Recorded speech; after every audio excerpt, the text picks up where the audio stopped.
All right. So I couldn't handle it, and I went out and did some more checks. And what I've done here is mark up the diagram in a pretty simple way. So everywhere that you see green, I'll zoom in a little bit. Anywhere that you see green, the voltage is good while cranking, or I should say the condition is it's trying to crank and it's not cranking, it's clicking. So I didn't obviously count it when it did crank, and it's still intermittent, so I had to kind of make sure it was misbehaving before I took my reading. But all the green lines on this whole diagram represent a voltage of somewhere in the 11.5 range when trying to crank and not being able to, which is equivalent to no voltage drop, basically. So it's good coming out of the battery, it's good going through the circuit breaker, it's good going into the ignition switch, it's good coming out of the ignition switch. Oops, it's good going to the front PTO switch, it's good coming out of the front PTO switch. At least I think it's good coming out of the front PTO switch. Did I check that? I may have only checked one of those. So I may not have verified the other side of the PTO switch, or I may have blue-black. I think I just checked the blue-black. Maybe I didn't check the other one. So I guess this green line is not, let me just delete that. That's unknown, I think. So basically I'm unknown from wherever this line goes, and again, I don't have a rear PTO switch, so I don't know if there's a connector or a butt connector or it's just a solid wire, but somehow this wire ends up at the 10-pin connector here. So that's all unknown. It goes into the 10-pin connector, it goes through it, through the cruise switch, comes back out of the cruise switch, comes out of pin 9. That's all unknown. And basically, starting at the brake pedal switch is where I started to have problems. So if you want to work backward from the starter, so I had a voltage of like 6.5 while trying to crank and not being able to do so here. And as I got closer to the pedal switch, I think by the time I was on the other side of the pedal switch, I had gained a volt. So there is a voltage drop of 1 volt between kind of here and the starter. That's not great, but I don't think that's my problem because I'm still only at 7.5 volts here. And if I had like 11.5, that's still, you know, where's that voltage going? It's 4 volts, right? So where's it going? So I guess it's going anywhere where I haven't marked it up.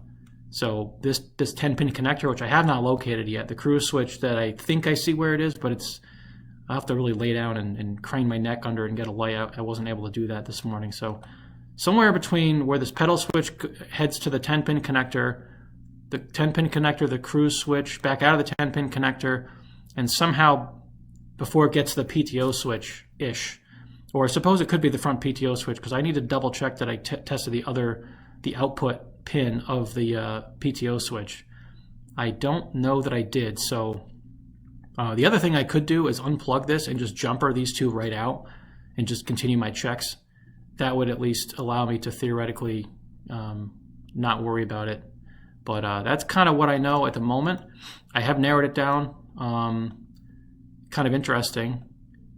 And I guess I need to continue with the other side of the PTO switch or otherwise discount the front PTO when wiring and continue on with the 10-pin connector and cruise switch and see if I've got a bad pin somewhere or a pinched wire or a corroded wire or the cruise switch itself. I pushed the cruise lever in and out of cruise a bunch of times to kind of work the switch. I have a feeling that switch doesn't get used very much because cruise is really something you'd only use when cutting the grass probably.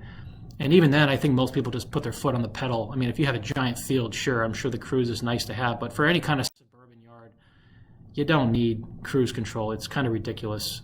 So my point is that switch probably doesn't get exercised very much. So I could easily see it being a bad cruise switch. I was just about to say I was going to jumper out the cruise switch. I guess I wouldn't do that. I would try to replace it, at least assuming it was affordable, or even cleaning it. I don't know if I can take it apart or douse it in deoxit from the outside somehow. But I'm jumping ahead of myself. That's assuming that is my problem. So it could be this 10-pin connector or any wire that I haven't highlighted. So that's where I'm at. To be continued. Okay, so I looked all around for the rear stuff, and the cruise switch is right up here. So if I run this cruise lever forward, you can see the plunger right there. Little light on it. See that white plunger? That white plunger is the is the cruise switch. It looks like a real pain to get to. I don't know if you take this upper cover off, or like the gas tank or this wheel. So none of that looks great. I mean, if anything, I'll just bypass the thing. I don't think I'd ever use that cruise anyway. So, you know, and even if I bypass it, I can still use it. I just need to not start it when the cruise is engaged, obviously.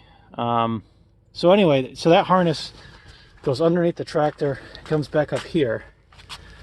I think this is supposed to be the 10-pin harness, this here, but this is a 6-pin.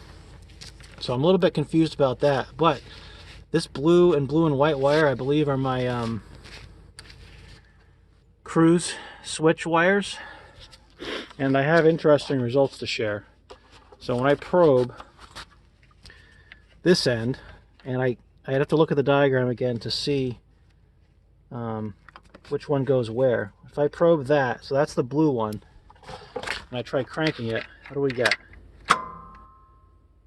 7.6 volts. So that's the other end of that volt.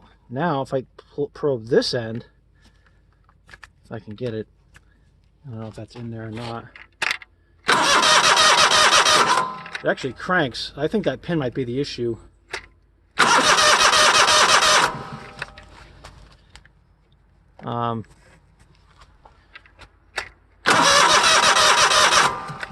So I pull the wire out. Yeah, so what I'm going to do is I'm going to pull this 6 connector plug apart. At least I think it's a 6, or is it a 10? Wait a minute. Is it a 3-row? Oh, it is a 10. I was expecting, see, the diagram showed 2 rows of 5. This is like 3, 4, and 3 or something. So this is the 10-pin connector. So let me pull this apart and check out the pins.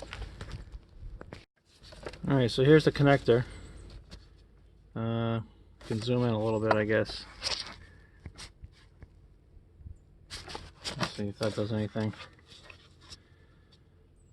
So the blue, I should really go back to the diagram, but I believe my 2 wires that I care about are those 2 on the bottom left, which corresponds to the 2 on the bottom left and the middle. Now that middle one looks a little smaller and smushed.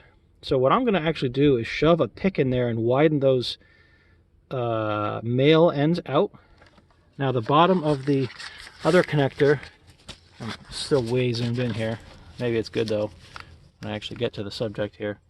Where is this? Right, so these look okay. I could always shrink those too. Now where's the one I care about? Blue, so it's the upper left and the middle top row are my 2 cruise switch pins. So I'm gonna tweak the males here and deox it and plug it back together and see if anything changes. Okay, so here's the update. I spread the male connector, and I plugged that back in, and I am now getting 9 something. I forget if it's low. I should check it again. Low 9s or high 9s. But while cranking, and it hasn't not cranked yet since I've done that, getting in the 9s. Now, just checking the voltage drop between the battery, which is the input to the starter here, and the solenoid signal. And the voltage drop is only 1 volt now. So while cranking, the starter is getting a volt more than the solenoid is getting. Now, that's not right, obviously, in theory, because the solenoid draws way less current and should have less voltage drop. But since that's a nice big battery cable directly from the battery and doesn't go through multiple connectors and switches, it is understandable, although suboptimal, that there is a 1 volt voltage drop to the solenoid compared to what the starter is getting at the input. However, that's probably enough to make it work. Now, it does beg the question, when the battery is low, there will hit a threshold where it might have enough to actually crank it over, but not pull the solenoid in, which is interesting. And maybe I wonder if that's what happens in a lot of cases, and people don't realize that that's the problem. But I think it's fixed. I think it was this connector. I did not So the other thing I did was I jumped out the cruise switch. I pulled this connector apart and used this jumper wire here, this wire, and just bypassed the cruise switch entirely. The whole harness and cruise switch, right? This goes to the rear of the machine. And I had the same results, which tells me that the cruise switch is working fine, and I probably had an intermittent here. The fact that I stuck the probe in to the blue with white stripe there, and it seemed to crank more often, that tells me that that connection was probably the issue.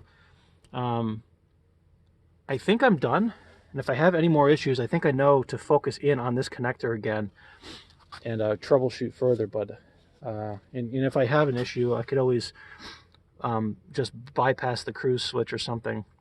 I don't think it's the cruise switch problem. It might be the connector. I'll have to look and see if it looks like it's kind of mechanically not right. It didn't look corroded. It didn't really look like a pin was pushing out either. I'll double check again, but again, I think I'm good now. So, yay.